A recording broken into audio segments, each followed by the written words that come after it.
ঘরের মধ্যে আমি একা একা বোর হচ্ছি, তাই ভাবলাম কিছু একটা করি আর তোমাদের সঙ্গেও শেয়ার করি। আগে ঘরের লাইটগুলো চালিয়ে দিই। তারপর আমি নিয়ে এসে আমার আর্ট খাতা, রং, পেন্সিল। এখন দেখি আমি কি আর্ট করি। কি আঁকাবো ভাবতে ভাবতে আমার টাইম পাস হয়ে যাচ্ছে। আঁকাইতে আর লাগবে না।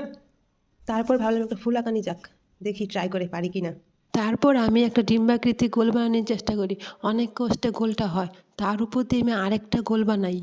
দুইটা গোল আমি অনেক কষ্টে বানাই নিই। এখন আমি এটা দিয়ে ফুল বানাবো। এক হাতে ফুল আর এক হাতে পেন্সিল। আমি আঁকাই নিই, পরে তোমাকে দেখাবো। এতটুকু আঁকাইতে আঁকাইতে আমার হাত ব্যথা হয়ে যাচ্ছে। বাকিটা আমি কি করে কমপ্লিট করবো কে জানে। তোমাদেরও কারো যদি টাইম পাস না হয় আমার মতো এরকম আর্ট করতে পারো, দেখবে একদম টাইম পাস হয়ে যাবে। অনেক কষ্টে আমি ফুলটা বানাই আর তার মধ্যে আমার হাত টাত ব্যথা হয়ে যায়। মাঝখানে আমি একটু রেস্ট নিয়ে নিই, তারপরে আমি পাতাটা আঁকাই ফেলি। কমপ্লিট করার সঙ্গে সঙ্গে আমি রং করা শুরু করে দিই। আর্ট করতে, রং করতে, এগুলো করতেও ধৈর্য লাগে, যেগুলো আমার মধ্যে নাই। এদিকে আমার তো একদম টাইম পাস হচ্ছিল না, তাই আমি কি করব ভেবে আমি আর্ট করা শুরু করে দিই। আর্ট শিখবো বলে নাইচে নাইচে আমি আমার বান্ধবী ভাই ঢ্যাং ঢ্যাং করে যাই। তারপরে 2 থেকে 3 দিন আর্ট করি, আর 4 দিনের মাথায় আমি আর্ট শিখতে চাই নাই। আমি বললাম না, এগুলো শিখতে ধৈর্য লাগে, আর সেই ধৈর্য আমার মধ্যে নাই। তারপরে আমি আর আর্ট করতে এখনও তো যাই নাই। আমার মনে হয় আমার থেকে ছোটো ছোটো বাচ্চারা এই ফুলটা ভালো বানাতে পারবে।